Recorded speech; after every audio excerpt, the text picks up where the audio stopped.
What's going on, everybody? Welcome to the Black and Gold. We're about the midway point through the summer, which means hockey is just around the corner.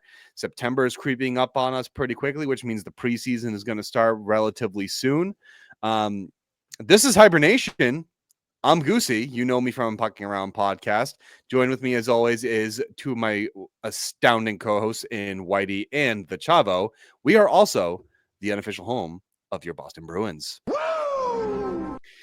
Fellas, say hi to everybody and introduce yourselves for those of the people who don't know you. I feel like I screwed that up. Nah, you're good. What is up, everyone? Andrew White here, coming in from Lynn, Mass. Huge Bruins fan. Was on the Backus interview and making my second appearance now, so very pumped to be part of the crew and to get the 25-26 season rolling. I'm Steve, the Shabs, coming from Boston, Massachusetts, but call Chicago home now. But I'm excited that we're halfway through this long off season and ready to get this rolling for the next season. I need hockey in my life because I'm quite frankly sick of watching the WNBA and baseball. So let's get some real sports into the mix and let's get it going. What turned you off from baseball and the WNBA? Everything. Like, okay, never mind. I understand baseball, but I don't necessarily. And Boston fans can ostracize me because the Red Sox are a freaking wagon right now. Like, they absolutely are. But like the WNBA, I'm like, dude, I don't know, any kind of like women's sport. Like, I'm like really into. Like, you know what I mean? Like, I find all this just exciting. It's not the fact that it's women in basketball. It's more of the fact that it's just basketball. Like, basketball runs parallel with hockey season. It's in my opinion, it's either you're watching the Celtics or you're watching the Bruins, and respectively, because of just the time constraints, everyone's got their life going on. It's hockey or basketball, and it's just basketball. Like, I'm not the biggest fan of basketball. Like, I'll root for the Celtics, but I'm not sitting there watching every game like I am with hockey. So it's just like, and I'm watching all the games for hockey. So it's just, I want hockey back. I want football back, and I want playoff baseball to just kick in, because what's more exciting than beginning of the season for all of it, and then you got playoffs on top of it, and then you're ready to roll through the winter and to the spring. So, I mean, I'm just kind of bored with the summer already. Like, it's been hot, it's been long, and I just want hockey back. Were you able to see the Sox when they were out in Chicago a couple weeks ago? Honestly, I didn't. I'm glad I didn't, because they lost 2 out of 3, and it was hot as hell. And I didn't want to pay any money to go sit and just bake in the bleachers and just get dehydrated all day to be done for the next week. So I watched it on TV. So that's just as good as it gets windy out in Chicago, doesn't it? Like, doesn't that like help the temperature a little bit, or is it still just like? Oh, it depends on what type of wind you're getting. I mean, if you're getting the hot wind, it's 90 degrees and 95% humidity, it's miserable because it just feels like a hot fan. What is it? What is a hot wind? Is that like a warm 32? Like, no, like, have you ever hear that phrase though, Steve? Like in Boston, yeah. Oh, it's like a warm 32 degrees out. Like, what the fuck? Like, and everyone's just like, what the fuck does that mean? Here's the thing too. Like in Chicago, it gets pretty cold too. I mean, I wake up most mornings and have to walk to the train to work, and it's like, oh, am I dealing with 5 degrees? But with the wind factor, it actually feels like -20 or -10. Like, yeah, that's what it is. So I mean, the thing is, it's like when there's a cool breeze, right? Like, it's hot out and you can feel the cool breeze hitting you. That's nice, right? But when you're outside, it's humid, it's hot, and then the breeze is just hot. It feels like warm air is blowing on your face. Yeah, like that. It's either a cool breeze or it's a hot breeze, and I'll take a cool breeze every day. Today we have a nice cool breeze, and it's been, got a little warm today. It was really nice out, but the cool breeze took some of that heat away, and but July, June, half of August is pretty much just heat, and it hasn't been any better here in Mass. I like the cold. You know what I mean? I'm a polar bear. Yeah, I mean, it hasn't been easy here in Mass either. Like, Whitey, you and I probably have been sweating our balls off. I just came back from Vegas, and you want to talk about like hot wind? Oh, it's hot. Fuck that shit in the desert, buddy. Like, it's crazy. I think the best thing about Vegas is it's like, oh, it's 11 o'clock at night. It's pitch black out. You look up and you see all the stars and everything like that when you're a little bit off the strip. and you walk outside from like the nice casino AC, and it's like, oh, it was 100 degrees during the day. It went down to 90 degrees, and it's still hot as fuck out. So I mean, it's just one of those things where like it's hot all year round there for the most part. I mean, sometimes it gets down to the 60s in the winter, but I mean, that's the mind game of it is like, oh, you're expecting it to drop, 15, 20 degrees and be nice out. And it's like, no, nah, not in the summer. it's still hot. I've been out there. Heat. I've been out to Vegas. Yeah, I was gonna say that. I've been out to Vegas twice in early December. Both times I was out there, both for work, and it was like 63 degrees for like the high most days, but it was that dry heat, so it was just like walking around in constant AC. So I feel like December is like the time to go out there, but I couldn't imagine being like in the middle of the desert right now out there. That must be brutal. 106. What are you doing out there, Goosey? What was I doing out there? Yeah. Yeah. I mean, I was out there celebrating my friend's 30th birthday. It was a splendid time. Like, don't get me wrong. I had a great time outside of the fact that, like, I going outside in the 106-degree weather. I mean, it's dry heat. Yeah. We did a pool party thing, and we decided to dress like a bunch of daddies.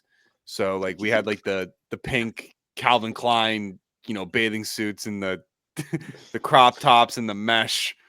Just as a joke, as Vegas, baby. Like, who cares? I'm never gonna see any of these. Picture of it. Just buddy, I'm never gonna see these people ever again. So I was like, fuck it, whatever. And we got like questions of just like, hey, are you guys like entertainers? I was like, yeah, dude, you want to see the truffle shuffle? I'm like, sure. Yeah, dude, it was hot out there. But wow. Oh my god. Yeah, I can't wait. I saw T-Mobile Arena. That was cool. It's cool. I went to a Knights Oilers game when I was out there this past December, and the arena was great. They got like it was really cool because they don't have like a huge, like, it didn't seem like they have a huge diehard fan base like the Bruins do, but right above the ice they have like a nightclub area where you can like go up there and like it feels like a nightclub atmosphere, but then you can look down straight at the game, and it's really cool. And the tickets were dirt cheap too. It was like $48 for a good balcony seats. It was great. Yeah, it's awesome. Amazing. You like a lot of people think like, oh, Vegas fans are not diehard fans. You'd be wrong. Like they are diehard fans for that team. Like it's like any Raiders fan is also a Knights fan. Like it's crazy. Like you go to Vegas, they have Knights attire everywhere. But that's the Knights. We're here in Boston. We care about the Boston Bruins, and tonight we have a great show for you guys talking about the Boston Bruins. It's a lull period, right, guys? Like it's off season. We're actually the month of like the later half of July and like the first in like the to the end of August is pretty much dead. But we got some fun games to play with the fans that we're gonna do, and we're gonna play with each other here too. That sounded wrong. So for tonight's Bear Down Breakdown, we're gonna play a fun game called Who'd You Rather. We're gonna talk some ambitious playoff discussion. And like when I say ambitious, I mean ambitious. We're gonna talk about Happy Gilmore too, because that was released on July 25th. Yeah, great movie. The World Junior Showcase, which featured James Higgins and 3 other Bruins prospects. And if we have some time, we're gonna get into some preseason discussion and what that might mean or how that's gonna make the team appear. So without further ado, we're gonna get started with a game called Who'd You Rather. And it's part of a couple of new segments that we're going to try here at Don't Puck with Media and HiBruiNation. And basically, this game is we are going to discuss 2 players. One, in our case, it's going to be mostly Bruins based for the most part. And so we're going to take a Bruins player from any era that we decide, and we're going to try and comp them to a player that is most reasonably comparable to that player, and we're going to debate like who would we rather have. Are we going to stick with the Bruin or are we going to pivot? And we're going to give our cases why. And for tonight's Who'd You Rather, we are going to pit our very own captain Zdeno Chara, I was to say former captain of the 2011 Stanley Cup Bruins team, against his co Hall of Fame inductee this year in Duncan Keith. So interesting. Guys, who wants to lead the argument for Chara versus Duncan Keith? Because I feel like this is a very tough one. And it could have Bruins fans either hate you or love you. I can start with just a few standard talking points to just go off the bat and then see if it goes from there. But Obviously, huge bias towards Chara. He's to us literally the captain. Like you said it within your intro that you called him the captain. He's the captain. But when you look at both their careers, they are both kind of evenly matched right down the line when it comes to postseason success. I know that Duncan Keith has a couple more cups, but when it comes to postseason performance and the Conn Smythe, yeah, and just regular season accolades, he has one more Norris, if I'm not mistaken. Yeah, but Chara also has a Marc Messier. Yes, he does. Keith does not. But yeah, I mean, you go to Chara, he's got 24 seasons played compared to 17 for Duncan Keith. I mean, that 7 seasons is game changing. 16, almost 1,700 games played for Chara compared to just about 1,250 for Duncan Keith. And I know he was hurt a little bit, Chara was, but I mean, he's an Iron Man through and through. He played in that 2019 Cup with the broken jaw. That ovation that he got when he came back I still get goosebumps every time I think about it. But I mean, to me, I think it just comes down to like what they meant for their respective teams. Chara was that captain, and he was the leader, and he ran the Bruins for the better part of almost 2 decades, from 2007 all the way to 2021, I want to say. Around there, yeah. Yeah, and just the fact that like he was so dependable. He was a lockdown defender in 2013 when they were running through the playoffs and they played against the Penguins, and 2011 when he shut down him and Seidenberg shut down the Penguins with Malkin and Crosby on that line. Yep. Like I think they had maybe a combined 3 points. Yeah, absolutely insane. And like you look at that and you think about like how dominant just like his stature is at like 6'7", 6'8", and just locking down the top D men. I know you can make almost similar arguments for Duncan Keith, but to me, I feel like he just had Duncan Keith had so much more talent around him. You had Taves, you had Kane, you had Seabrook, like you had everyone, and I feel like as good as the 2011 Keith is a lot better than Seabrook, I think. He was. I think Duncan Keith is leagues better than Seabrook. Yeah, no, absolutely. I just think that that Chara just had so much more that the Bruins relied on him for than the Blackhawks relied on Duncan Keith for. But I'm curious to hear what you guys think. Steve, before you go, do you mind if I just rattle off their stats real quick? Go right ahead. I was going to rattle off a couple, but go right ahead. Oh no! Do you have one of them up? Go ahead. Then talk their stats. Like talk their game career if you have. So we already mentioned the games played and all that good stuff. But the point differential, I mean, when you break it down, points per game, I mean, Keith has it. But at the end of the day, Keith has 646 career points, while Chara got 680. Obviously a guy that, I think the points is right down the middle. I mean, when you break it down, they're pretty much the same, but Chara also played 7 more seasons. So I'm kind of expecting Chara to have more points than not. But go right ahead and rattle off some more stats.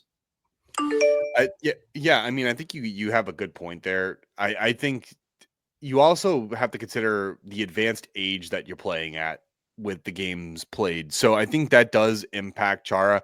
And you got to look at these comparison between these two players, right? Because I see Duncan Keith more as a two-way defenseman. I've always seen him that way. And, I think Whitey hit the nail on the head too, with respect to Keith was surrounded by significantly elite offensive talent on that team. Like, yes, we had Bergeron, Marchand, Kretsch, but I don't think they really sniffed what Taves and Kane were actually able to do. And I even think, if I'm not mistaken, Keith also played on when they had Alex DeBrincat. I could be wrong, but that team from 2010 all the way up to 2017, they were dominant. They were definitely a dynasty. And so it's very difficult for me to kind of say Keith kind of did it on his own. The way I look at it at times is without Duncan Keith, I still think Chicago wins those 3 cups. Maybe not the year he won the Conn Smythe. 2 out of 3, I'll give him. I'll give him that. I'll give him 2 out of 3 for sure. I mean, he came up in some big moments and he did a few of those finals. But yeah, I think you're on point with that. Continue. But I don't think Boston wins 2011 without Chara. I don't think Boston makes it to the Cup final in 2013 without Chara. I don't think Boston makes it to the Cup final in 2019 without Chara. There's something about leadership that I think goes undervalued in the NHL, and I think that's what gives Chara, in my opinion, a slight, and it's a very slim edge, because it's depending on how I would build my team, because I want to build my team with leadership and a good core strength like that. That's why I'm picking Chara. For me, he does. So, you mentioned it. Chara, 1680 games played, 209 goals, 471 assists, 680 points. He's a plus 301. Duncan Keith, 1,256 games played, 106 goals, 540 assists. Probably most of those were by Kane or Taves, to be honest with you. 646 points and plus 159 in his career. Both these players did not. I believe Keith signed a 1-day contract to retire Chicago Blackhawk, but they did not play their last seasons with their respective teams where they won their cups with. Keith ended his career in 21-22 with the Edmonton Oilers. He played 64 games with 21 points. Zdeno Chara, I believe he finished his career playing for the New York Islanders, 72 games played, 14 points plus 8.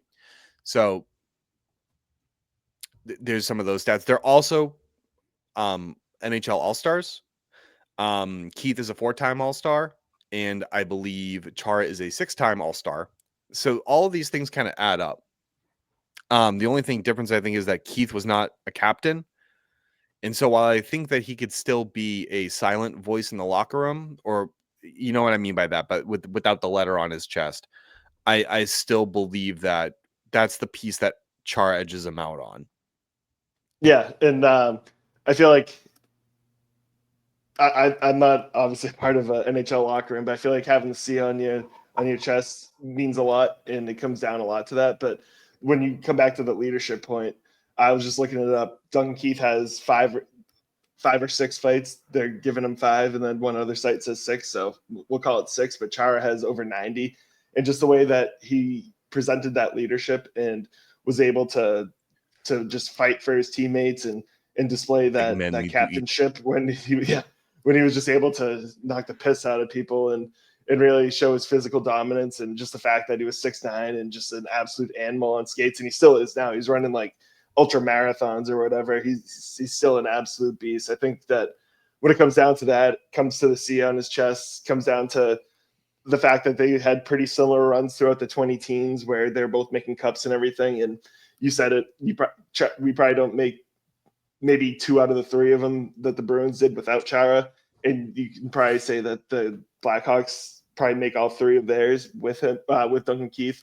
I think that you just got to give the nod to Chara when it comes to that that stance. Correct me if I'm wrong. I think when we said the 2 out of the 3 piece with, what was it, Chicago, Steve, that it's like we think that they would have won the cup without Duncan Keith out of 2 of those 3, with just Correct. how talented those were. I think it was. Yeah. I still think Boston, but that's different. I think from Boston potentially winning because of Chara, but I think it just making it there. I think they still would have made it. I think without Duncan Keith, they still would have made it to the cup final. Oh yeah, Chicago, 2 out of those 3 years, and win. 2 out of those 3 were, yeah, for sure. I mean, even when you look at it, even when they weren't winning the cup, they were making deep cup runs, right? Like they had all the talent, but I mean, it's, correct me if I'm wrong, they won it in 10, 13, and 15, right? Yes. We were talking about this last podcast, but I mean, when you're playing until end of June, it takes a lot out of you for the next season. I mean, you have a shorter recovery window. I mean, you're going out and, I mean, obviously, just look at Brad Marchand. He's having the time of his life down in Florida after winning, right? Shorter season, but also you're doing all those things with that it doesn't shock me that it, 10 to 13 3-year gap in it, and then 2 more years on that. So they're averaging, every other year pretty much with winning a cup. I mean, just because you look at the game, we talked about this the other day too. It's just, the physicality in the playoffs, it wears you down, it beats you up. You got shorter recovery. When you put all these factors in it doesn't shock me that, they're averaging every other year, right? And I mean, you can make a case, I'll make this case until the day I die that, if the Boston Bruins weren't as banged up in 2013 as they were to the level that they were, I mean, that's a 7 You mean 2019? 2013, I'm sorry, against Chicago. I mean, that's the year where, Patrice Bergeron played 6 games with a punctured lung and broken ribs. And I thought also, that was 2019.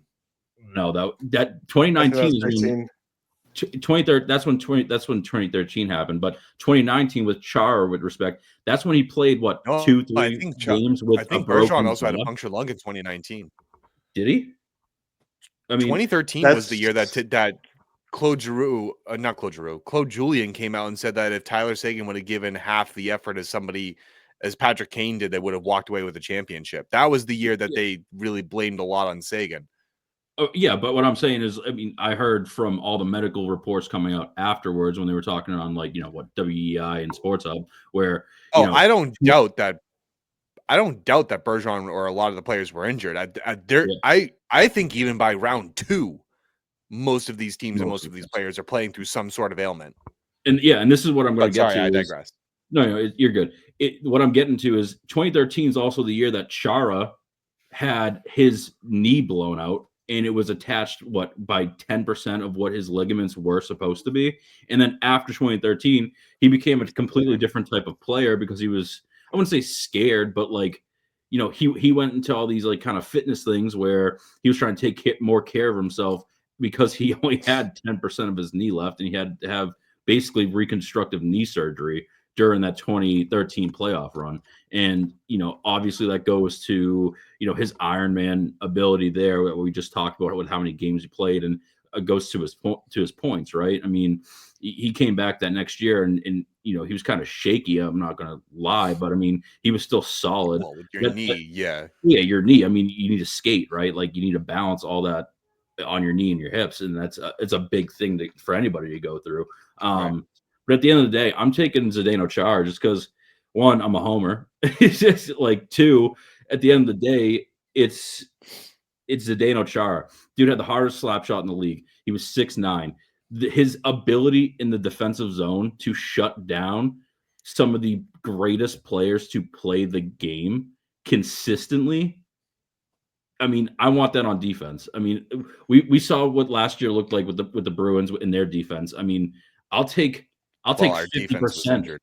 I mean, of course they're injured, but I'll take 50%. I'll take Chara at 50% playing out there and shutting down guys, and not seeing these 8-2 games that we've been seeing. I mean, end of day, Zdeno Chara means more to the city of Boston than Duncan Keith does to the city of Chicago, in my opinion, because they have the other guys' talents like the Kane and the Taves and those guys who are really the star-studded guys that really carried their offense and made such a big impact to the fans and to the city.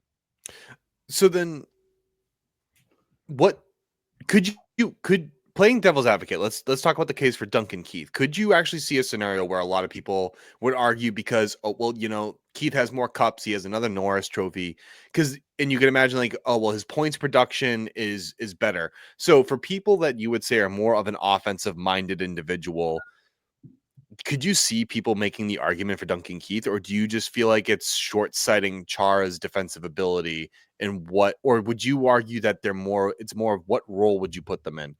Let me ask you guys that. Is there an actual case for Duncan Keith here? Yes. I think that, yeah.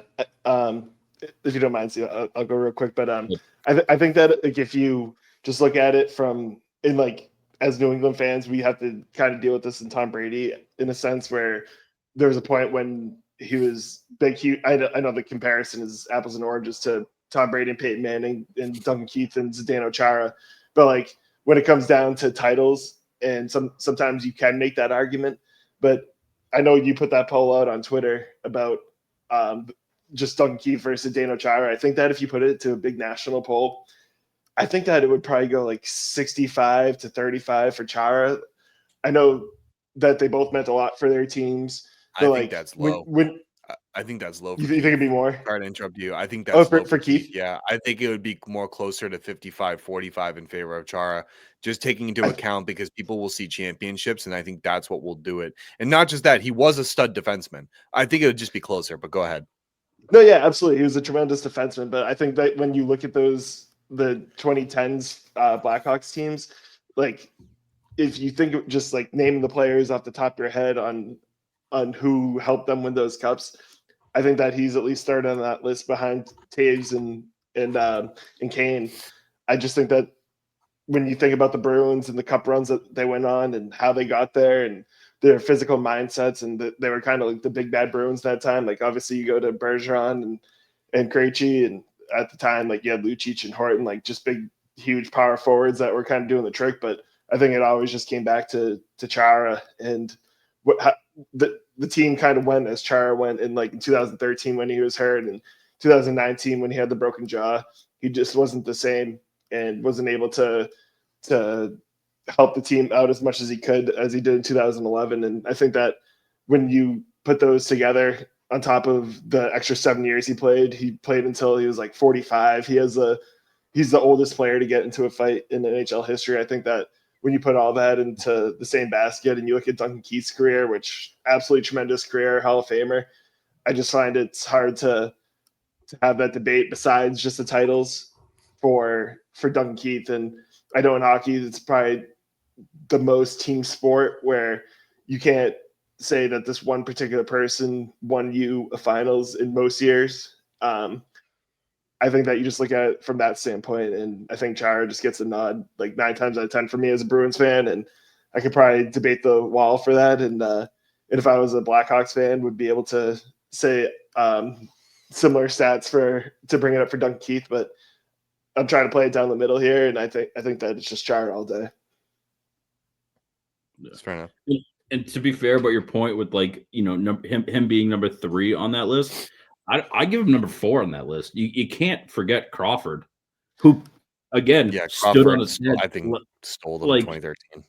You know what I mean? I mean, goaltending is such a big deal in the NHL. Where if you got Tim Thomas, right, stood on his head. Corey Crawford stood on his head with all these things, right? Like the goaltending makes a huge difference, and people are going to remember. People are going to remember Keith, but for me, when I'm picturing the dynasty of the Blackhawks, it's like, cool, Kane, Taves, Crawford, Keith, Seabrook, in that order. I'm looking at it right now too. In 2013, they had Marian Hossa at the end. I know he wasn't as good he was 34 at the time, so he was like winding down his career. But which they had Hossa, they had Patrick Sharp, they had Christopher Stieg. They had some good players on that team. They had amazing players. A lot of it was on their forward group. I just felt, I don't know if you guys remember Marian Hossa, like he had, I believe, a condition that caused him to retire, which was very unfortunate. So, that was sad to see him, leave his career a little earlier than expected, right? So, did he win 2 cups with the Hawks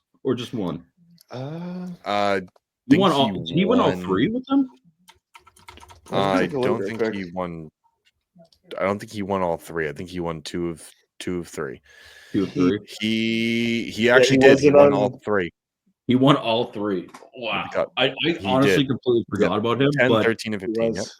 That's crazy. That's such a crazy stuff, because I totally forgot all about him. I was going to say he's one of those names that you kind of forget about in the NHL, but he was an absolute stud for his whole career until the very end. Absolute stud to the very end. He had 1,309 games played, 1,134 points, plus 245. He's a great player. He's a great player. 100%. Iron Man streak there too. Jeez. He's good. Good player. Loved it. Loved him.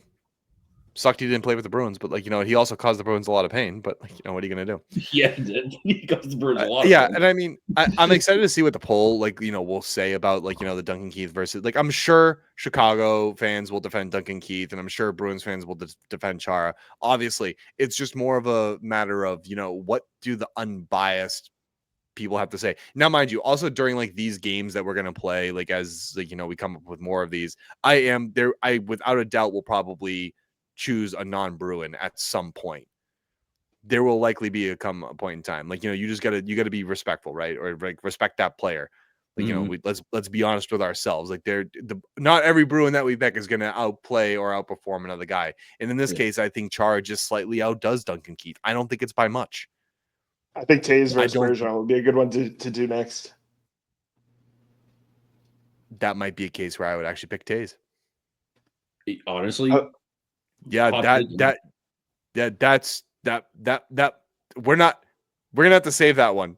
Yeah, because if I go any deeper into that, I'm not gonna get murked by Bruins fans. But just really, you're not gonna pick Bergeron? I'm like, yeah, Jonathan Taze is pretty freaking good.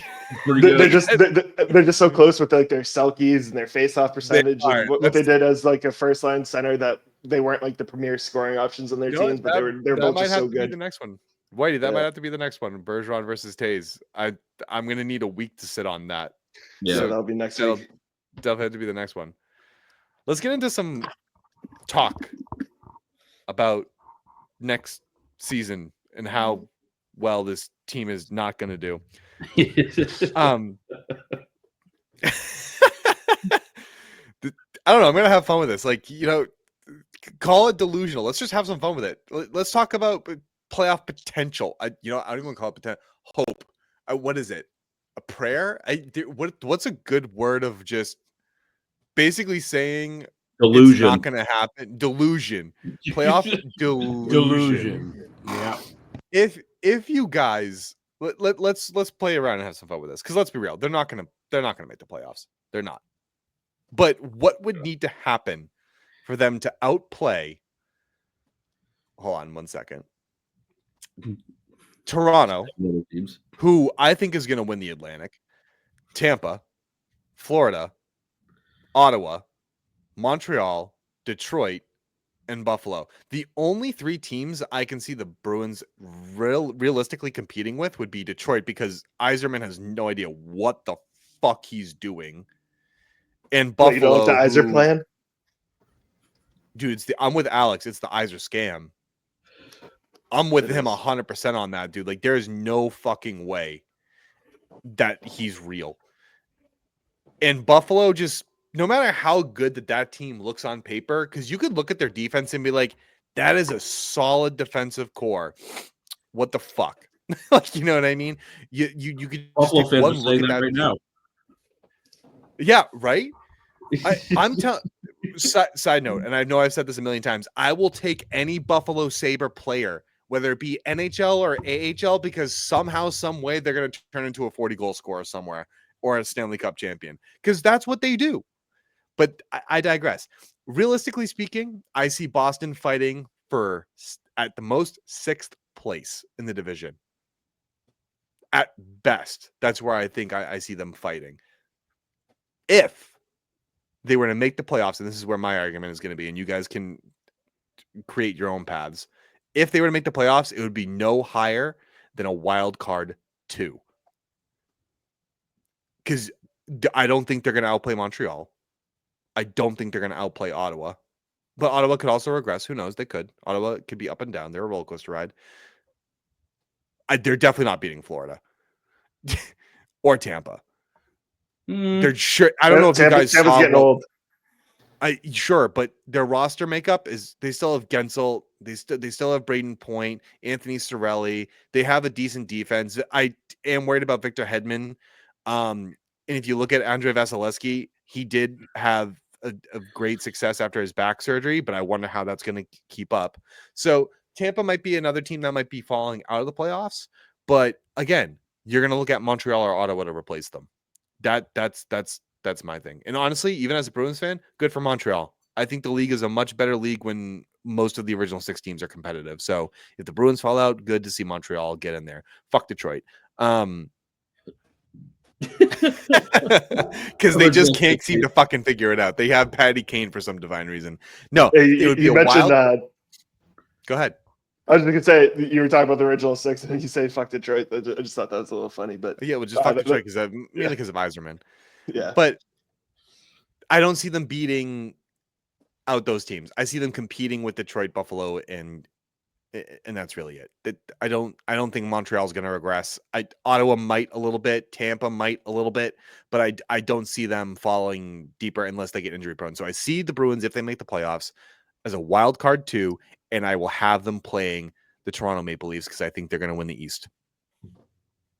I'm sorry. By win the East, I don't mean they're going to go to the Stanley Cup final. I mean they're going to, in terms of placement. I should specify that. Shame on me.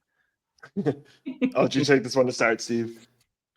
So barring whole team airplane crashes, the way I see this is literally Florida sinks into the ocean after a hurricane, and then Toronto Maple Leafs deal with long COVID all year long.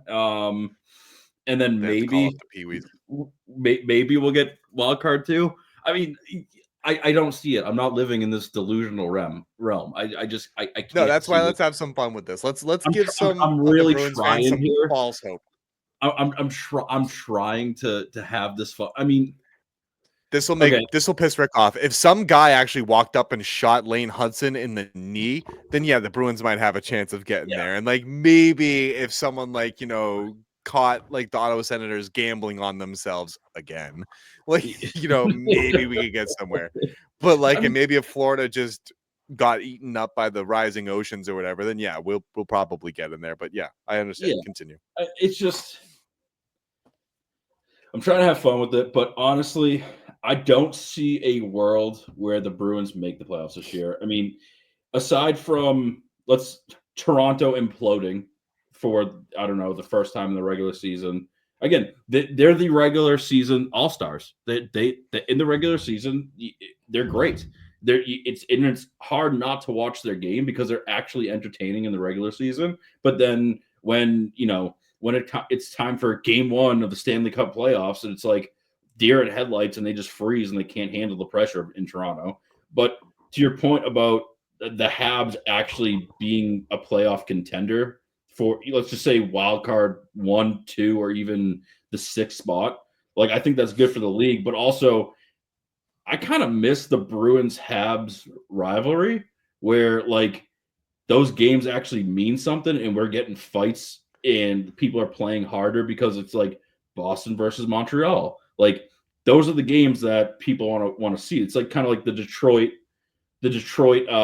Chicago like rivalry, right? Like we want to see. That's why I said more of that. That's why I said the league is better when most of the original 6 teams are in. The only problem I have right now is that 3 out of the original 6 teams are in the same division. That needs to be spread out. I think so too. I want Detroit back in the West. I want Detroit in the Metro. I don't care if it doesn't make sense. Put them in the Metro or something, because I think there's one original 6 team in the Metro, being the New York Rangers, if I'm counting that correctly. And then yeah, that's right. Yeah. Yep. No, I think I'm wrong. There's 4 of the original 6 teams. Yeah, 4 of the original 6 teams are in the Atlantic. That needs to change. Wow. Yeah, that needs to change, because it's hard to watch when Detroit. I mean, I think Detroit kind of has been in a lull because they got moved to the East. I mean, they kind of ran the West for a long time. Like, I don't think they kind of. I mean, how many Stanley Cups did they win when they were back in the West? Right? Like, they won a lot, and not to mention all of their deep playoff runs to the Western Conference Finals. Like, that kind of screwed up the whole mojo. I think it should be 3-3 and kind of spread it out a little bit. I mean, Bruins, Habs, right? In Toronto, there's nothing really you can do about that. But I mean, like, they need to find a better system to make this actually happen. And for as I see it, it's just like it's tough to watch because let me propose something. Good aren't that good. Let me propose something to you. move Chicago to the Pacific, move Detroit to the Central, move Nashville to the Atlantic or the Metro, and then we'll have to figure out what to do with something in the Pacific, because that one's going to be a difficult thing to rearrange. But then you at least have an original 6 team in 3 of the 4 divisions. Yeah. I think you just look across, like, I actually saw a TikTok about the other day, and it was kind of cool. It was the Maple Leafs upcoming schedule, and they showed like a line from, like, the map was directly over Toronto, and then they showed a line over where all their games are going, and it just makes sense that, like, all the original 6 teams are kind of in the Northeast. I think it would be hard to change it off of that, but I agree with you that, like, it makes sense to kind of spread them out, and it made sense when Detroit was in the West and they were going through those juggernauts to win all those Stanley Cup finals, or final to win. No, I agree. The Stars, the Avalanche, just everyone back then. But I just think that it would be hard geographically to make that alignment.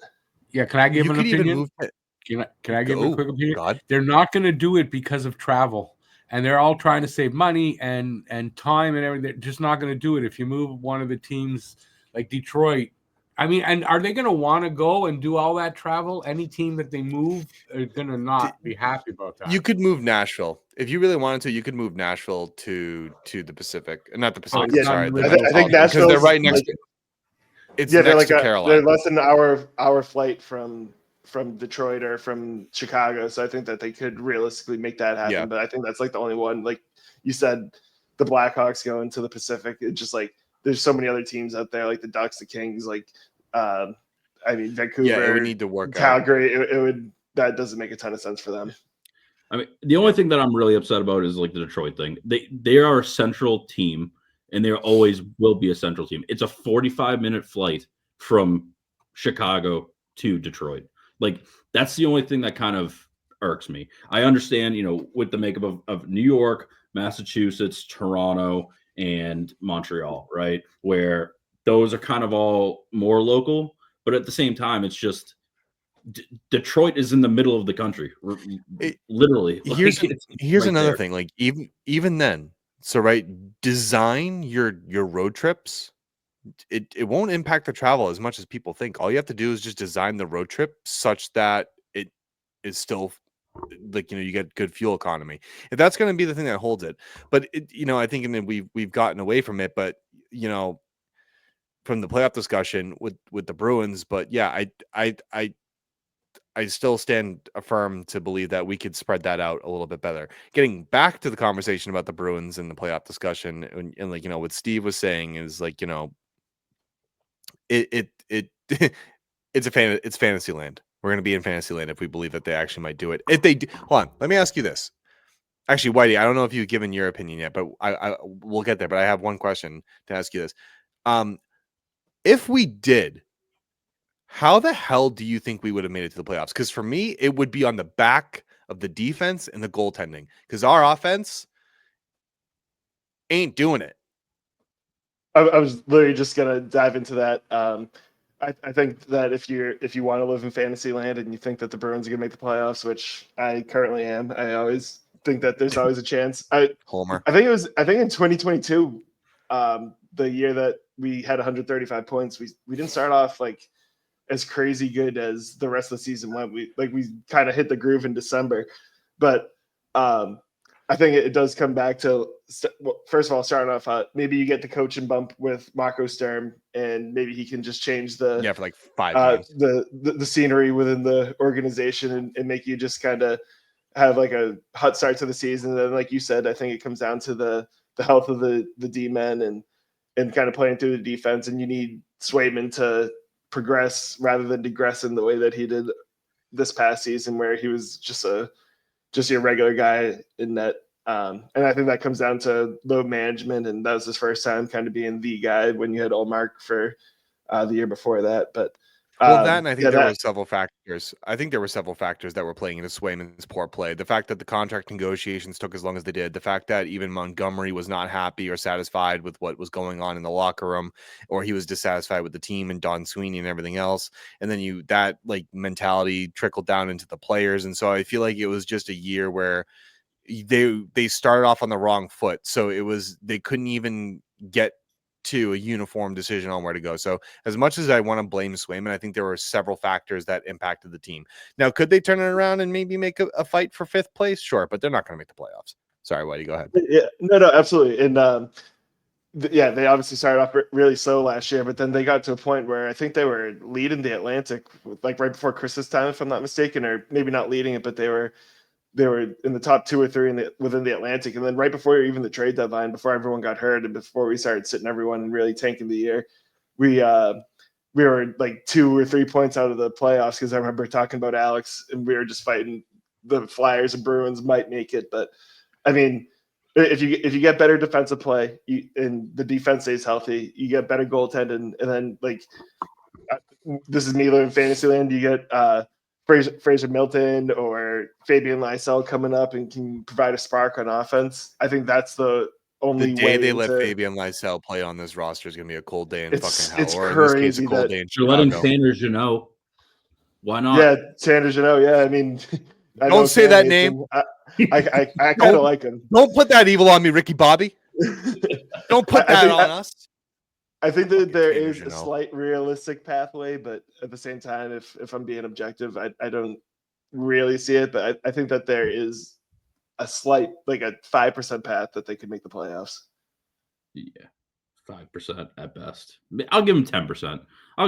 We need the stars to align in a solar eclipse and the planetary alignment and all that stuff. Whatever. But I want to ask you guys. Fuck you, I'll give him 10%. Oh no, I'll give him 10%. But again, that's on a good day, and I'm feeling generous today. So I mean, at the end of the day, it's 2%. I got one question for you guys. Like, with the draft that's coming up at the end of the 25-26 season, why would you want to make the playoffs? Quite frankly, I'm all in on the tank. If we can get a better position to get the number, if we could overall, even sniff McKenna, I would be so ecstatic. Like, if you're gonna tank, this is the year to tank. And I don't even like saying that. I actually hate the words that just came out of my mouth, because I don't want my teams to tank. I just don't like the term tanking in general, because when you're a professional athlete, you want to win. You know what I mean? Like, and I resonate with that. I really do. I just don't like the term, like, when people say, like, oh, tank this, tank that. I'm like, no, if you're play the fucking game. Like, you know what I mean? Like, that's what I want to see. Like, even if you're going to lose, at least try. Like, don't just, like, you know what I mean? Like, football, but remember what happened, like, with the Patriots this past year, like, with their last game, and they're like, oh, we could get the 3rd overall pick if you just don't suck. Or what was it? I think it was the 3rd. No, it was the 1st. Yeah, lose and you get the 1st overall pick. And I love what who was it? Was it Joe Milton? Yeah, it was Milton. It was Milton. He came out and just says, "Why would I do that? Why would I not if I'm given an opportunity to ball out and at least sell myself? Because I'm damned if I do, if I'm damned if I don't." I'm just like, hell yes, dude. Fuck yeah.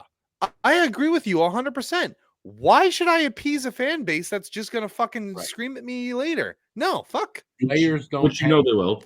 Players don't tank.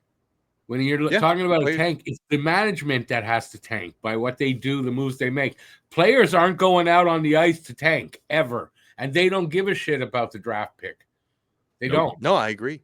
And even if management were to come down and and I think that's bad. We as fans say tank because there's no better appropriate word. But if it came to it, and if you were at the trade deadline, yes, sell your players to get maximum value, or just understand where you are. Like, you know what I mean? Regroup. That I like that word better. Regroup. I agree. And I think this past season too, like, we obviously sold at the deadline, got rid of every valuable asset. Marchand, Coyle, Carlo, everyone, and we kind of lost gracefully down the end. Like, I think we were doing the Florida road trip after that, and we beat the Panthers and Lightning shortly after that, and like they won both of those games. So I don't think that the Bruins tried their hardest to tank this past year, but it's just the way that the talent was split up and the injuries that we had. But so I don't think the Bruins were ever in the category of just like selling the season, and I don't think that they have to be this upcoming year. I think that they're going to be a middle of the road team, and get lucky if they make the playoffs. It'd probably be a bottom 10 team, but we'll see. If I'm to be honest with you guys, I think Sweeney made all these amazing signings. Jeannot. He's retooling. I don't hate Jeannot. I hate I don't hate Jeannot, and I've said this several times. I don't hate Jeannot. I don't hate the money. I hate the term and the fact that it came with an NTC, and I will die on that fucking hill. Yeah, the NTC is if crazy. he scores 30 goals, I will eat my words. I will spend $245 to get a custom jersey that says I love Jeannot. I will do that. What about 25 goals? I think that's reasonable. No, 30. 30 because baseline. You have to remember what Tampa traded away for him. Like, you have to remember that. Like, so that is a trade worthy of a 30 goal score. He needs to score 30 goals and I'll do it. 25 actually, I don't think he's even going to get 15. So there you go. I will make a bet with you right now that he gets 22. You think he's going to get 22? I think 22 is the bare minimum. I think between 22 and 30 is where he's going to get. It. I'll bet $1,000. I'll bet $1 billion on it. I don't even have $1 billion. Barring an injury, obviously. I'll bet you $100 right now. No. 22 goals is attainable for a lot of NHL players. If it was 30 goals, yes, I would forgive you for barring an injury. Yes. You think? What's the bet? What's the bet, Whitey? I think that say he plays 70 games, he's gonna get at least 20. I think 22 and a half goals is a fair over under for him. Okay, fine. So it's over under 22 and a half goals, guys. Steve, you want in on that? You want in on this? Can I go on the under? I'll bet you both. I'll put $100 up for under 22. Okay, whoa. Okay, hold on. I just came back from Vegas. I lost a lot of money. Does it have to be monetary? Yeah, I might do it. It doesn't have to be monetary, but you know what? No, maybe something fun with the podcast.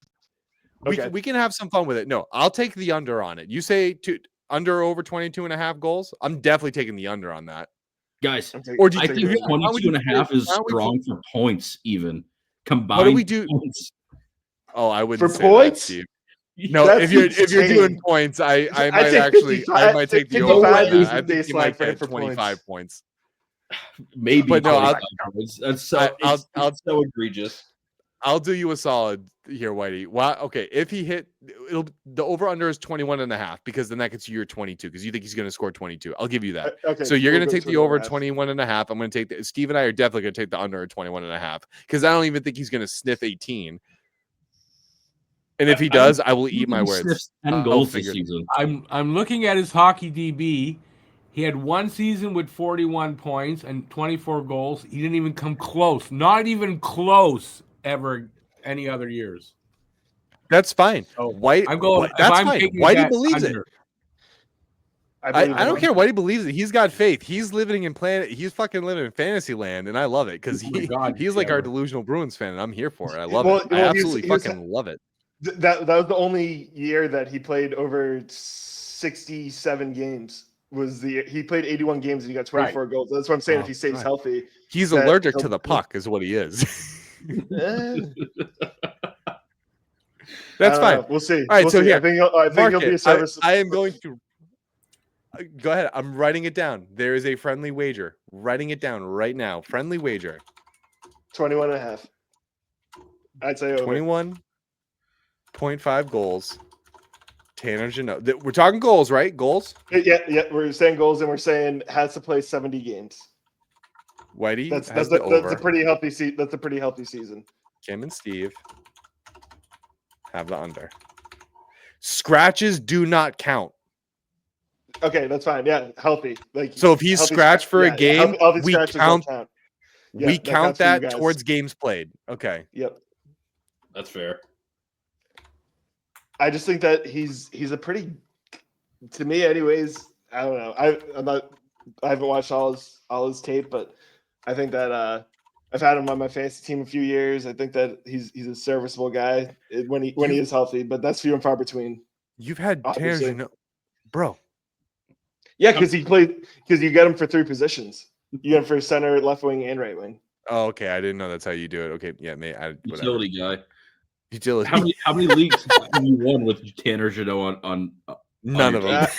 I came in third He's in too Alex's close. league last year. Oh, hey, there you go. There you go. That's something. Tanner Jeannot led the way, right? Trophy. It was all Tanner Jeannot. He carried me. Yeah, him Gotta and his be a like what deep 20 points. draft. It's got to be a deep draft if you're drafting Tanner Jeannot in that. No, You'd be it's just surprised. a matter of what I said, that you can fill him in at every spot. And I swear to God, if I'm wrong on this, I'm gonna. I mean, I'll be happy because that means if he scores more points, it's a good sign for the Boston Bruins. But hey, like, I'll be pissed. that just goes towards my argument of their path to the postseason. That's me living in La La Land. You know what, fans? If you guys are listening, please join in on this. Like, let us know what you think too down in the comment section of like what you think, whether or not he will get the over or the under on that. And then if a lot of people say over, I'm gonna bully the shit out of you on the next episode I am looking at it until now, I'm proven wrong. I am looking at it now, and his only season breaking double-digit goals was in 21-22 with the Preds. And Yeah, so you're fucked. His high has been 7. So I am on the short end of the stick on this one, and I'm giving you guys tremendous odds, but I still have faith. You're gonna get better odds on this than I'm in Vegas, Cam. Get in on it.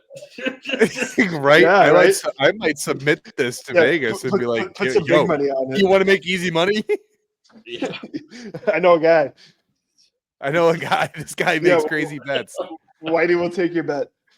Whitey's why I'm gonna call this Whitey's wacky wagers. Like, Oh, dude, I got plenty of them. As we continue this, I'll have some delusional ones that I might Holy come close crap. on, but like a couple years ago, it was Mac Jones's last year. I was doing one with my friends with the Patriots, and I said, "Oh yeah, they're gonna get 8.5 wins as the baseline," and they got 3. So I'm good for some wacky bets, but I think that this will be a good segment.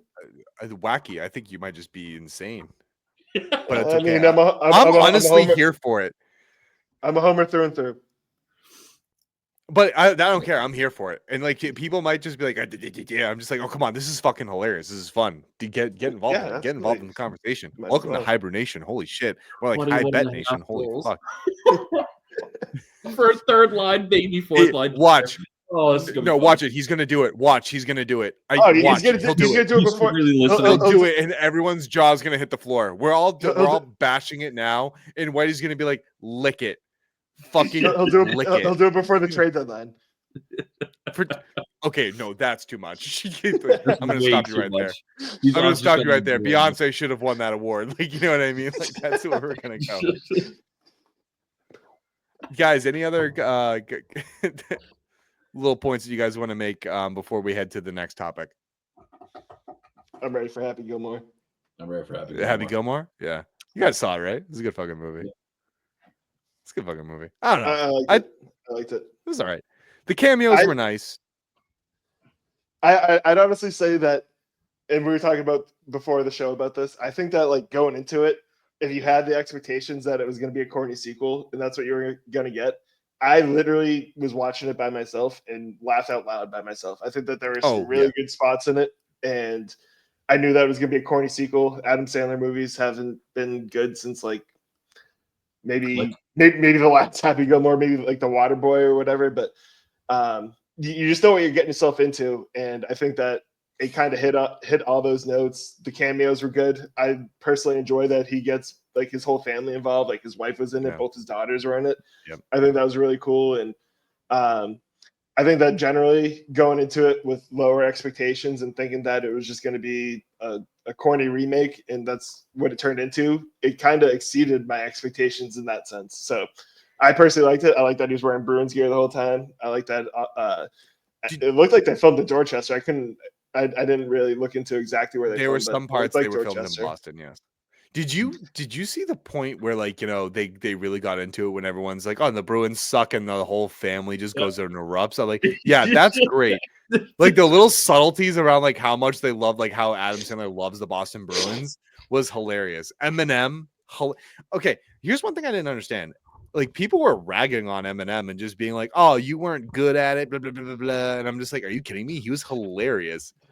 He was the best cameo, in my opinion. I thought he was one of the best cameos. I thought him and John Daly 1A1B. Honestly, I thought the Mista lady was hilarious. Oh yeah, that was pretty funny. I think the best cameo was John Daly because I love John Daly. He's so funny as just he was just randomly there too. He's just randomly the Uncle John Daly. I mean, it's so funny. And And then then they're back to the hand sanitizer the whole time. That Oh. was just a great joke running can I through the get whole some movie. of that? Yeah, exactly. It's like, you know what I mean? But my favorite cameo was definitely the Will Zalatoris. How they brought that meme into life. I'm like, Yep. if they didn't do it, it would be so funny. If obviously they did do it, but if they didn't do it, I'd be disappointed. But I mean, there was one point where they started doing that and he was creeping behind. It's like, you know, he's a tour player and he's creeping behind the door, and like seeing him for the first time since then, I was like, oh, they're going to do it. They're going to do it. And they did it. I mean, I paused the movie and laughed for 10 minutes straight that they, you know, and then he started choking his own cat. He's like, he gets it now. You know what I mean? Like, it was so good that, like, I mean, it's a corny sequel, right? Like, going into it with low expectations, which I obviously had to, is just pretty much every Adam Sandler movie that I watch now. Is just low it's not peak expectations. And Adam Sandler if you anymore. surprise me and make me laugh a few times, like, okay, I'm happy with it. But that made me laugh more He's than had a few times. good ones though. Like if you Hell yeah. Like if you've Right. have you seen Blended or like Murder Mystery? Like he still has some good ones, but it's not. He's definitely not the Adam Sandler that we all, you know, knew and loved. And like when he had Eight Crazy Nights, Wedding Singer, like, you know, Billy Madison, and like, you know, all of these other ones, 51st Dates, like Mr. Deeds, Big Daddy. I can rattle them off. The guy's been in so much. Yeah. Oh yeah. Anger Management. Oh my god, it Anger was like Management was that good. was even good. Like Yep. you know, it's just like one of Uncut those Gems. things where Uncut Gems Uncut was Gems really was good. I was literally just gonna bring that up. I think that's his like last like actually like movie that you went into thinking that it was gonna be a good movie, and that lived up to the hype. And that was his first like serious role, if I'm not mistaken. Besides like he did one in the early 2000s that wasn't very good. I can't remember the name of it off the top of my head. But I mean, yeah, it was. I think that it was really, to me personally, I would rewatch it. I think that it was that good. I think that Ultimately, it hit the nostalgia notes. It hit the cameo notes. Yeah. I love the commemoration of everybody that had tragically passed away before they could, you know, before the sequel came out. You know, the guy who had the nail in the head. The grandmother was going to be obvious, right? Because she was already at an advanced age, you know, when the original movie came out. But the Mr. Lady, who was also like, you know, in an advanced age as well. But seeing, you know, Ben Stiller, but the wonderful tribute to Cameron Boyce, like, you know, it was just a good movie. The only gripe I have with it is that in the beginning of the movie, they stuck to the original Happy Gilmore type S comedy, and then it transitioned to his newer style. So I as much of that is also a gripe, I also appreciate how it was a nice send off to how he used to be, and it welcomed in his new element. Mhm. That's the only thing I had with the movie. But Yeah, it wasn't. like It's not so much of a complaint as it is just a, I guess, you know, a good transition. it was like they kind of transitioned into what was that whole brand? He did 3 of them when they did the Grown Ups. It was like the Grown Ups movies where like that's when he kind of like transitioned to like his older family oriented kind of movies with elsewhere of like the slapstick comedy that he was doing before. But I think that it was a good homage to the original, and that he did a good job kind of transitioning into the new one. I think that the whole Maxi thing, and that was just a little too outrageous, and they could have done something better with that. But it was still good. I thought the Maxi thing was actually pretty funny because they're making fun of, you know, the Saudi Golf League. Like, oh, it's better. They're playing it different. Like, I think that at the same time where it's like you're looking at it and it's like you're kind of like trying to keep up with what the modern day like we're seeing in golf, right? Like trying to keep it kind of as close as possible, but like also making fun of it where it's like, yeah, this is getting outrageous, and like, oh yeah, you have the best golfers, and it's like, yeah, like you have the best golfers because you got Saudi oil money paying for them, but like all those guys come back to play the US Open, the British Open, the Masters, like all of the major events in golf, all those guys who are the best golfers in the world still come and play at, you know, PGA Tour like golf big events, right? And they did a good job getting like everyone too. I can't think of like a major golfer outside of like Phil or Tiger that they missed getting a cameo in the movie. It was just, I think that they did a good job. I think that they kind of wrote off like Bryson and like their whole team, like Rory, everyone got hurt and stuff like that. I think that was a little corny. Like they could have like had those guys like play their roles a little bit better and actually play some golf. But I mean, they had to stick to a specific run time, so I get that. But it was just a matter of keeping it light and keeping it humorous. And I think they did a good job all around. Mm-hmm. Yeah. I like how Bryson got arrested again. Oh, that was hilarious. Oh, that was hilarious that they played on that. Oh my Not again. God. I thought that was so fucking funny. Oh my God. Like, and he's in the freaking jail cell, and he just goes, "No, we're watching golf." He goes, "God, okay, sorry." like, that was good. Yeah, oh my God, they hit the nail on the head on that one. That was great. Oh man. All right, guys, let's get into some WJC discussion. So the World Junior Showcase happened this past week, and 4 Bruins prospects were there. James Higgins, obviously, Will Zellers, William Moore, and I'm gonna butcher his name, Elliot Groenwald. If anyone knows how to pronounce that fucking abomination of a name, let me know. I shouldn't talk with me and my two. I think it might be vowels. like Grainwald, but I'm not gonna correct you either. I'm just gonna call him the Griswold. That's what I'm gonna fucking call him. Like an Elliot Griswold. Griswold. Oh, European vacation. For real. For the WJC, yeah, no. I don't know how much you guys kept up with it. I mean, this is just a showcase, right? And so basically what this is doing is preparing for next year for when I believe it's going to be U20 for the World Juniors and how there'll be selections. But Higgins apparently was a big standout. He only played 3 games. He didn't play the final 2 games of the tournament, but he had 1 goal, 4 assists, total 5 points. And apparently he was very noticeable. I watched a couple highlights. I saw his wraparound goal. I saw some of his passing. And my God, guys, I mean, he might be ready next year. I was the same as you. Didn't watch the whole thing. Saw some highlights, but I mean, just looking at that, looking at Moore, looking at Zellers and Grainwald, Griswold, I think that they should all be a factor within the next year or two. And I mean, I know you don't want Higgins up this year just for contractual things, but just looking at what he did and the way that he performed, his IQ on the ice, I think that if you had to, and then you were in the spot to maybe make a playoff push, he could come in later on in the season after BC season's over. But I'm excited for these guys.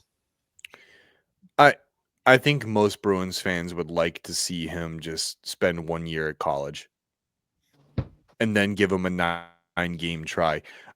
So I was not aware of this. So in the NCAA, for the national letters of intent, those are no longer a thing starting this year. So in 2025, they officially did away with the NLIs. I don't know if there's something in its place.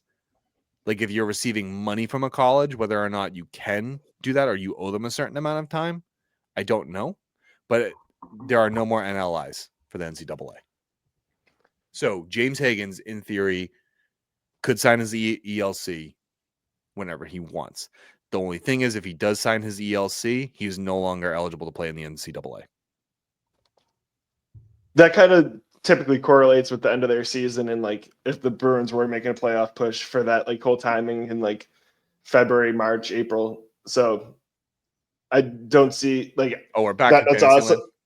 No, I'm just saying that makes sense that like that they got rid of that, and if they were making a push, it would make sense for him to come up this year. But again, probably not going to happen. Yeah. I mean, again, I think I'm with Cam on this one, where I don't necessarily want him to come up on this team and get kind of ruined. And I want him to develop a little bit more. That way, he can bring something to the table, especially like hopefully an offensive spark that we need so desperately. I think that holding off on these guys will most likely will pay off in the long run, as opposed to being so short-minded to just, let's get these guys out there because they look ready, and like we need something to change on this team. And it's like, yeah, we need something to change on this team, but also like, Donnie, you really need to make this team a little bit better so that when the Zellers, Hagens, all these guys come up, they have someone to look to kind of help develop them professionally as well. Because God forbid you have Tanner Jeannot developing these guys. Like, you know what I mean? Why do we just keep bringing him up? But correct. He's on the team. Correct me if I'm wrong, though. I think that you had Krug and McAvoy. Krug out of Michigan State, McAvoy right out of BU, that came out right after their last season in college were completed, and they contributed. I know that the Bruins aren't in the same state as those teams were in the late teens when you were fighting for cups. Listen, but I think that if you get them some sort of, or if you get Hagens that kind of NHL exposure and he's ready for it, and that's just a huge assumption that he's going to be ready for it, I think that I don't see it as a downside if you bring him up early, unless like he's just completely unready and you just throw him into the fire. Listen, Will Zellers, I will say this, is either a year or 2 years out, depending on how his season at North Dakota goes this year. And like, where they see it, but he is a talented left winger that probably could replace Geeky on the top line. So I would not be surprised if you see Zellers, Hagens, Pastrnak. It's a small line in my opinion, but you got to put him somewhere. I don't know, but he's only 5'10", he's 176 pounds. So maybe he doesn't play on that top line because that's a very small line aside from David Pastrnak. So you need some size there, but you're going to have a left wing coming pretty soon. Again, I think he's 1 to 2 years away, maybe 3 at most. Hagens, I think it depends on how his year at BC goes. He might be just 1 year away where, they see how he goes. And if he does progress to where they feel he needs to be, and then he goes through another development camp and then there's like, okay, they consider it. And I think by midway next summer, you're going to have another answer because Hagens has stated he wants to play. William Moore, I think he's 2 to 3 years away. And then everyone else is about 2 to 3 years away. And I'm saying trade Lysell because these fucking people just, I do have a question for you guys along the same topic. What do you guys think about Dean Letourneau? I think that he's bust. You think already? Bust. I know he's in the camp of coming up, not this year, but maybe next year or 2027. But I mean, look at his size and what he can do on the ice. I think that he's someone that can contribute in the near future. Why are you saying bust? I'm curious. Here's the issue with Dean Letourneau. We took him, I think, at 25th overall? 25, yeah. Yeah. So here's the problem with him is that when he was playing in like whatever the minor leagues were, he was playing with kids that were far and away not even remotely close to him. So and a lot of people, I believe, it artificially inflated his skill set. So now that he's playing at BC, he got demoted pretty heavily. And I know he was playing with a broken hand or one of his hands. So I am curious to see, but right now I am not convinced that Dean Letourneau is going to be much of anything more than a fourth line center. He's big, don't get me wrong. But right now, and with what I've read about him with respect to him being a significant project, he's 3 years away. Unless he can somehow turn it around and build something with Hagens or whatever, he's 3 years away. I don't think he's going to be the next 25th overall pick that turns into a David Pastrnak. Because if you had a redraft that year, David Pastrnak goes top 10. Yeah, I mean, hindsight's 2020 with that. And I mean, you look at Lysell and everyone was saying, because he got drafted, I want to say in the 20s as well, and they were giving him Pastrnak comps on his way up, and he's barely seen a look of ice time yet. But that's because the Bruins just don't believe in fast-paced players who just you don't put a player like Lysell. It's going to be like if you put James Hagens out there. James Hagens is 5'10". He's not going to play a massive amount of defense. You put skill guys out there to score goals. Now, it's not fair to James Hagens because he was a top 10 pick. So my expectations for him definitely are a little bit different. But I will say this. You don't put a guy like Lysell out there to go and play defense or to hit people. You go put him on the ice because you want him to score a goal.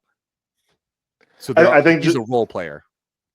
No, yeah, I mean, he'd probably be a centerpiece on a lot of other teams, but not on the Bruins currently. Anyways, maybe Marco Sturm will change that. But like, I think that it's kind of just exciting looking at BC in general, where they get 5 guys that are coming up that are all going to be part of the Bruins organization in the next 1 or 2, 3 years. And I think that just having basically a minor league system for BC is exciting. For us Bruins fans, and having a local hockey team to root for even more. And just having that development on the same team, I think that's going to lead to chemistry down the line. Felger and Maz hate that. Felger and Maz absolutely hate the fact that the Bruins are drafting a lot of BC guys. I'm like, why? Who cares? They're right down the road and they're talented. Why does that matter? I retired from Felger and Maz a couple years ago. I can't even. I know everything that they're saying is just contrarian, so I haven't heard that take. But to me, that's just nonsense. Yeah, I mean, we talked about this before, right? Like, Hockey East is the SEC of football or of hockey. Excuse me. Look like, who Penn State just got. Just to Steve's point. Sorry, Gavin fucking McKenna. Yeah, like in McKenna, you are. But the thing is, McKenna might have it so good at Penn State where he's like, cool, I'm gonna rack in all this NIL money and have the time of my life at Penn State. He doesn't have an NIL money. Maybe this year. He's Canadian, right? Exist anymore. Say again? No, national letters of intent do not exist anymore. They've been done away with in 2025. You cannot sign them in the NCAA. No, but I don't think that goes towards NIL though, because I know like for Canadians like Zach Edey and who did he sign with? He got drafted by the Grizzlies. He wasn't able to collect just because he was Canadian, and they have different tax rules up there. But I think that you can still get paid for your name, image, and likeness. No, you can. But the letter of intent piece is no longer. But I don't think it has anything with letter of intent. It has everything to do with image and likeness. Yeah, he'll just be able to get paid off what he's going to be, and the people project him as like the next Bedard. Yeah, he's projected as the next Bedard, but also like, all this NIL money was coming from basically NCAA like football. All these kids that are playing at Notre Dame, Georgia, Tennessee, all those schools. And the school's making money off of those kids, and those kids aren't making any money off of it. But who's to say, there's some NIL money in college hockey, not a lot, but the place to get it is Hockey East and, all those surrounding things. Because again, Boston, there's so many D1 college hockey teams in Boston. And even if you're not watching the Bruins, I mean, I'm a BU fan. So I grew up going to BU games. I grew up watching BU all the time. At the times, it's like literally watching those college kids play more hockey than I did the Bruins like when I was growing up. So it's still a big part of kind of our community and seeing those things. So, I mean, I'm curious to see how that goes, but I mean, if he's going to make that, number 1 overall money and get paid like Bedard's getting paid, especially 2 years out, right? Like, he's not going to give that up. But at the same time, it's just, we'll see where it goes. I mean, there's so many things up in the air right now where we just have to wait and see, reserve judgment. I could see him getting like upwards of $500K, and that's probably a ton for a Hockey East player. But for someone that with his name and his stature and the way that he's projected to be, I think that you're going to get some national games for Penn State getting on like ESPN or even the NHL Network. Yep. Especially Friday nights. I mean, even this past winter, I mean, I watched tons of Hockey East games there, but who's to say that, Minnesota, North Dakota, Penn State doesn't get that air time on like ESPNU or just ESPN2. They're about to. They're really about to, because they're going to expand that college hockey on Friday nights, because once college football on Friday nights is done, I mean, you don't really have much on Friday nights right now. There's a big contract that they just signed with ESPN too, so it's going to be big. So no, I'm excited. I think it's going to be good. I think it's great. I think Felger and Maz can pound sand and kick rocks, because honestly, I don't know what they're talking about with them just being like, oh, it's another BC guy, it's another Northeastern guy. Who gives a fuck, dude? They act like these NCAA teams are not extremely talented. Didn't Lane Hudson come from BU? Rick? From Boston College, I think. Sorry. Oh, wow. A Boston College guy. And guess what, Lane Hudson, what round was he drafted in? Remind me? 2? Second, 62nd overall. Yeah, 62nd overall. And just like even And just he's looking at having comps to McCarr and Quinn Hughes. and just like looking at Felger and Maz, they're just so full of shit too. Because I'm glad they're smart. Just this past weekend, like I said, Glad I they're making retired from $1 listening to them. I retired listening to them. I know that they're all full of shit and they're doing all their takes for clicks. But they this past weekend, Tony Maz, after the trade deadline, was shitting all over the Red Sox for not being buyers of the trade deadline and not getting anything done. And then this past weekend, he was sitting in the owner's box with John Henry. So you can only take whatever they're saying with a grain of salt because he's such a phony. Both of them are. Yeah, at least keep it real. You know what I mean? We keep it real. Listen, yeah, we keep it real here. Like, well, maybe they have to because they're probably getting paid by like the Nesson and whatnot, right? Like they did. John Henry owns them, right? Don't the Red Sox own Nesson? The Red Sox own Nesson, but they don't own the Sports Hub. They own WEI. Yeah. Okay. So I don't know, whatever. So maybe they're paid to suck some massive cock, but not here. We don't do that here.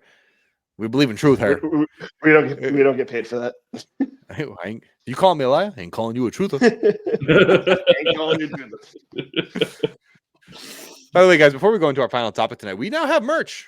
We got shirts, baby. Shirts, hats, shoes, shorts, underwear may be coming soon. I don't know. Who cares? You can get my face. Some jorts? Right, just some jorts. No, we're not bringing jorts back. You stop that. You stop that. I'll wear some Stop HiBruiNation that. Hats, jorts. mugs. Hibernate. No, I won't. I won't I do will. that. I draw the line at I will. jorts. I'm with you on that. I'll wear some jorts. Buddy, I was a daddy in Vegas. I'm all set. I did that. Been there, done that. Got the promotion. Resigned from the position. Like, you know what I mean? That's where I'm at. These thighs and some HiBruiNation jorts would look great. Mowing the lawn. Oh, yeah, exactly. We do not. I want to rest assured, everyone listening, we do not have HiBruiNation jorts yet. But you can link to our store in the comments and description below. Not the comments, sorry, the description below. It goes to help support us in the channel, and our wonderful director, who is our voice of God. He's in the little corner right down below me. So please consider. And without further ado, guys, let's get into the final topic of the night. Let's talk about what the preseason will tell us for the Boston Bruins. Personally, I think it's going to be a little revealing. I know Don Sweeney, mentioned the aspect of competition, but I think Steve and I kind of pointed it out last week or the week before that, where we both kind of agreed that it's going to be difficult for the people like Minton, Patra, Lysell, Merkulov, Beecher to kind of outplay these bona fide NHLers, right? AC Mont's an NHLer. Sharon Krause. You just called Jano bona fide. That's great. 3-point. Listen, can you justify sitting a $3.4 million player? Can you justify that? No, you can't. You can't. So that's the problem. So yeah, unfortunately, you're stuck playing that fuckhead. What's the over and under 21.5 goals? I will raise a glass. That's good for a third liner. It's not bad for a third liner. It's just not happening for Tanner Jeannot. But it's going to be difficult to outplay a guy like AC Mont, who's a well-known fourth line guy. Sean Corrali, fourth line guy. Mark Kostelic, proven NHL talent. It's gonna. I don't feel like what Don Sweeney did, and I'm excited to see what the preseason does. And I hope they play a lot of the young kids. That's it. That's all I want. And I feel like that's going to be very telling of where this roster is going to look and where it's going to go. But I don't really see it. I think Minton and Patra are definitely going to be on the opening night. Maybe Blumel. There was a guy on Twitter that I was speaking to. I'm sorry, I can't remember his name specifically. I'll add him and apologize to him later. But he kind of has me sold a little bit on Blumel. But I think Patra and Minton need to be on the team. Lysell, I just don't think the Boston Bruins know what the fuck they're doing with him. And I think it's time that they part ways because that kid deserves an opportunity somewhere. He's been tearing it up in the AHL. I don't know what else you want out of the guy. I think personally, just looking at the preseason, you kind of go into it and you look for a little bit of clarity. And what I would like to see is them name a captain. I think I'd like to see McAvoy as captain as much as possible. That I think What? Sorry. I'm Not giving giving it it to to McAvoy. that too. I'm against. I think you're against. Okay, I'd like to hear you guys after that. I think McAvoy just kind of fits the mold a little bit. I think that you just get that guy anchoring your defense, and Pasta just kind of seems like a silent He's leader to anchoring me. something. I think you look at that. I like McAvoy, but I think you look at to that. me, he's not the captain. I think you look at the goalie tandem. I think you look at Swayman hopefully bouncing back, and then DiPietro was amazing last year. I think you look at Matty Patra hoping to make another jump, and then like you said, Lysell and Casey Middlestad even just hoping to make a little bit more of a transition and be on the team for a little bit longer. I think that's what you're looking for. Well, Casey Middlestad's making $5 million. He's not getting. Nothing's happening. I know. Yeah, I know he's not a question mark. I'm just saying, like him gelling with the team more and his skating speed and his athleticism. I think he showed it at the end of the year last year, and I think he'll be able to display that a little bit more in the offseason. And just looking for just like continuity and momentum, and like I think the leadership point when it comes down to, hopefully, in my opinion, McAvoy is captain. But I'd like to see why you guys don't agree with that. Can I take this real quick? Yeah, go ahead. All right, so I'll address that question in probably 90 seconds. But I think the thing that I'm most looking forward to is seeing what Sturm has for the line set up. I'm curious on who he's going to put together and put out there, because this has been rattling my brain kind of crazy on what these lines are actually going to look like, and kind of mentally preparing myself for the season. But also, I do think that Patra needs to be on this team. I think he can. I think he can actually add to this. But at the end of the day, it's just so much going on, and I mean, you again, bona fide things. It's just it's a problem, and there's things that outside of our control, out of even the coach's control, where again, has to play, because why would you pay that amount of money for a guy not to play? But as for the McAvoy situation, I just don't think that he's shown me enough leadership like a Chara or a Bergeron that this team so desperately needs. I mean, even Marchand didn't have what it took to me. I mean, to be quite frank with you, and I don't think that Pasta wants the C on his chest, because that's kind of. I don't want to interrupt, but why don't you think that Charlie McAvoy has shown that? I think that in the capacity that he's been in, being behind Chara and Bergeron and Marchand and Krejci to start his career, I think that he's done a good job on the back end, showing that he can anchor that defense. I don't think he's just shown it by example. I just don't think he's led by example. I mean, if you look at, sorry to interrupt you, Steve, I know you're on the clock, but why I would easily pick Pasternak is because you look at a guy that goes out there. I mean, we were dead last in our division. He still scored 106 points. He's leading your team by example. He's out there every night bending and breaking his ass to do it. Mm-hmm. I don't. It's not to say that I don't think Charlie doesn't do that necessarily, but not to the degree of which Pasternak has exhibited a demeanor to go out there and do what he did. I would also not be opposed to Hampus Lindholm. I don't like that either. I don't think the next captain of the Boston Bruins is actually a Boston Bruin right now. I think I swear that you're all going to call me crazy, but I genuinely think that this whole season we're only going to rock 2 A's and no C. It's going to be McAvoy. You'll have a third A. Back end. And when was that? I can't even think of the last time that might have happened. Chicago Blackhawks. Was it 2 seasons ago?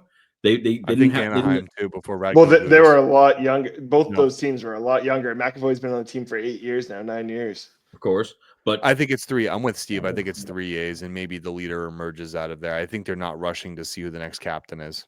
I think this is going to be a trial period. We'll do a Whitey's wacky wager. I think that McAvoy starts the year with the C on his sweater. I'll take that wager, because I don't think they're going to declare captain until earliest December. I just don't see why they wouldn't do it before the season. I understand that he hasn't had. They would have done it with the jersey reveal. that's when I thought they would have done it. But I think that going into the season, especially with a new coach, new team, basically all the way around, that you're gonna want someone that with an Okay, established so what about this? leadership and established contract.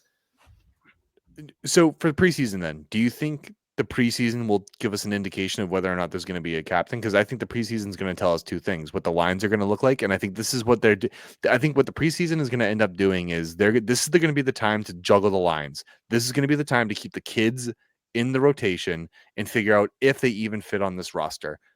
You know where you're obviously going to put Elias Lindholm. You know where they're going to put Pasternak. You know where they're going to put Geeky.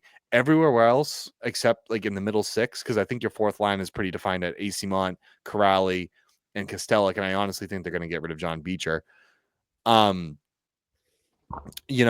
Everywhere else is like, all right, who else wants to fit in? They're still shopping Pavel Zacha, so I think honestly, your preseason is going to determine a lot of things, and the captaincy might even be one of them.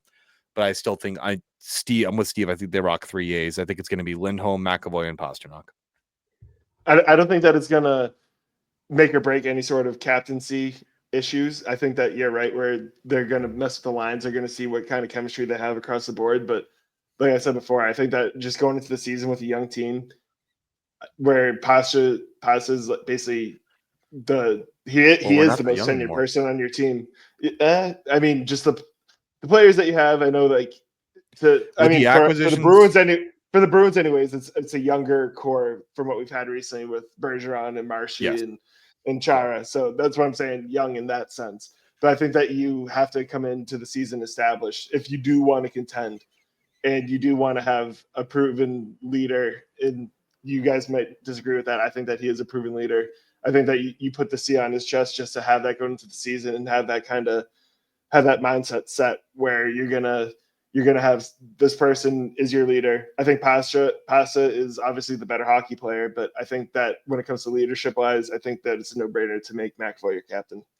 Here's another reason why I don't think McAvoy is ready for the captaincy for me, and it was during the Jim Montgomery firing, and I think it was his response to the firing that did not scream captain to me. When you look at Marchand's response and Pasternak's response, then you can compare it to McAvoy's. McAvoy was just like, yeah, we lost it for a minute, but things happen and blah, blah, blah, blah, blah. He not once mentioned that he took any personal responsibility for not playing to his degree that he could have to help Montgomery. But then you look at Marchand, and when I think of leaders, you got to look inward in those things too. Like, did you do enough to help the coach? Did you play the best hockey that you could possibly play? And I don't think McAvoy had that accountability piece, and that's not something I want in my captain. I'm sorry, not like if my captain doesn't have any form of accountability and something like that, then I don't want you as a captain. I don't even think you should have an A on your jersey if you're not willing to at least acknowledge that you were not playing your best hockey. Even if you were, because that's still a guy that you lost. And he did just what 2 years prior or something like that. He gave you the best season ever. Don't give me that's another reason why I think there's some maturing that needed to happen there. I think that you get that maturing just based off his play style and the way that he kind of takes care of his business on the ice. I think that he's a top 10 defenseman in the league. People will probably argue that and maybe say like top 15, but regardless, that's semantics. I think that he does enough there, and okay, maybe he didn't prove the accountability there, but it wasn't his choice to get rid of Montgomery. That was ownership, not ownership, but that was Sweeney and Sweeney in the front office. I think so. I think that it comes down to maybe he was just being silent on that end. Maybe he didn't feel like he was in position to be that leader. But I think right now, where you're going into the season with this roster that you have, and you basically have more or less 2 tenured Bruins with Plaster and McAvoy, and the rest are people that have been on the team for 2 years or less. I think that he kind of just fits that mold perfectly, and that he'd be a good captain. That's me. Question for you guys regarding Marco Sturm, because we haven't really touched upon him. So what do you think Marco Sturm is looking for in this preseason? Being a former Bruin himself and Cup champion with the Bruins. Why do you want to take this one first? And I'll go after you.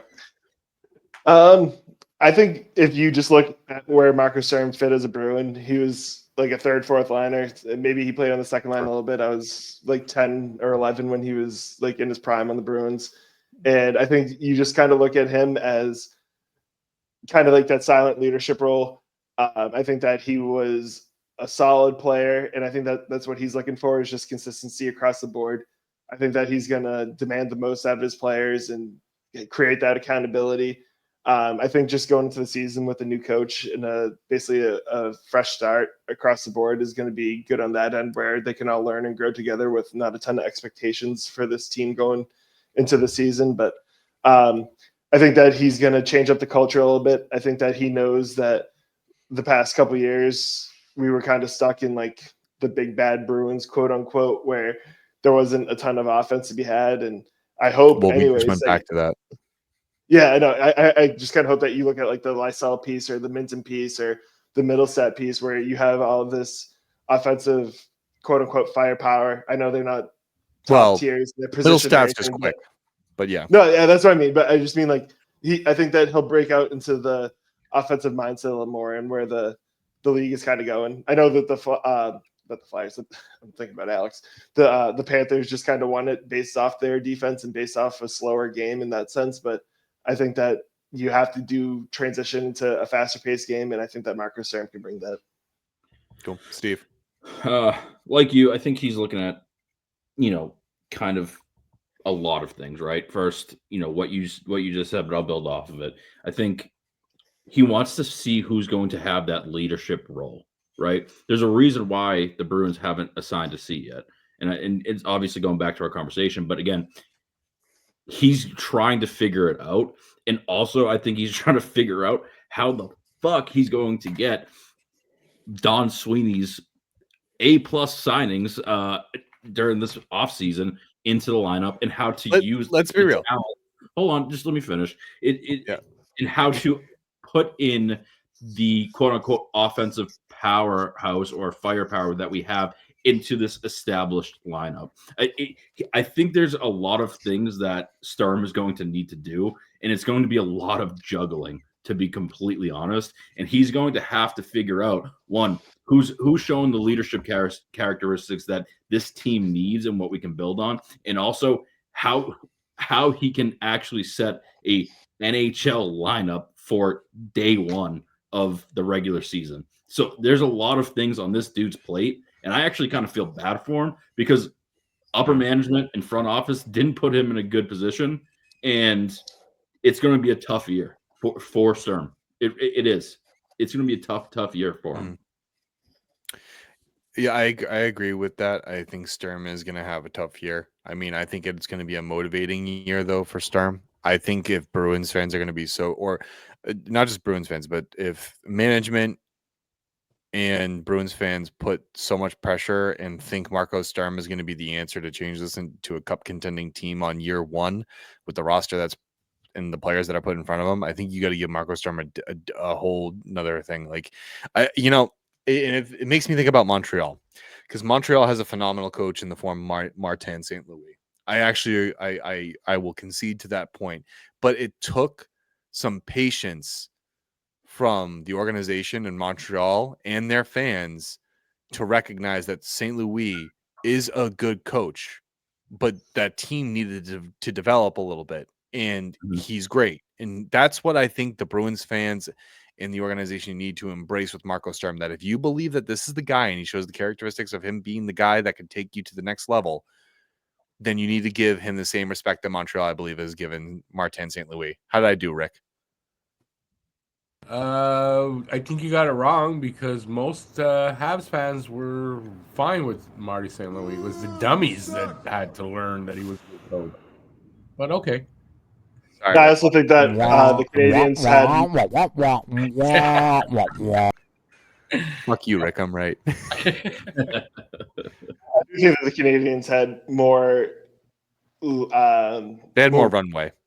Yeah, more runway, more wiggle room when it came to the rebuilding sense of things, where obviously the Bruins are kind of in that rebuilding period, but they still have some top tier talent where they can maybe, like we talked about earlier in the show, in our wildest dreams, compete for a playoff spot. I don't think that the Canadians had that over the past few years. I mean, besides the COVID year. No, but they're going to be. But that's just the point I'm trying to make, is that, like, have some patience with Marco Sturm. Don't just go off the rails. No, agreed. Yeah. There's no expectations this year. He gets a pass for the first year if they have a bad year. He gets a pass. I think Marco Sturm gets a pass for the first 2 years. Right. Unless the roster takes a complete 180 and they actually have extreme talent on it, you got to at least give him some time to work with the young and up and coming talent and develop them. That's where I think Marco Sturm's going to do, and I think that's going to be very telling in the preseason too. Preseason is going to give us a lot of information, and I cannot wait for it. But guys, do you have any final thoughts before we close out? I'm excited for the Whitey's Wacky Wagers because I'm going to come up with some good ones for you guys. I think you're fucking wacky as it is, buddy. 21 and a half goals over and under. I'm excited for preseason, and I'm excited to see kind of what Marco Sturm does with the wacky lineup that he has. You know what I mean? I'm excited to see how this plays out. And I mean, with no expectations, but we'll see. Are we going international for this preseason like we have in years past? I haven't looked at the schedule. I don't know. I haven't had a chance to take a deep look at that yet, but that's a good question. We will have that. I'm looking at it now. They don't. No, they don't. Okay. Well, no. He's fucking quick. Supercomputer over there. 21 and a half goals. Boston, Madison Square Garden, Philly, Boston, at Caps, and then back home. Cool. All right. Ladies and gentlemen, that's going to do it for this week's episode. We will be back in 2 weeks. That is 2 weeks. That is 1, 2, 2. Oh, well sorry. That would be 12. 2 weeks. That is 2. TWO, 2 weeks. Go check out don'tpuckwithmedia.com, which is where our new home is. It's for our blogs and other content. Connect with us on Twitter, Bluesky, TikTok, YouTube, and through our website for your thoughts to be heard on our episodes by sending us a voicemail or even a direct message. We like to hear from you. Remember to like, comment, and subscribe to all of our platforms because we still want to hear from you and we love you.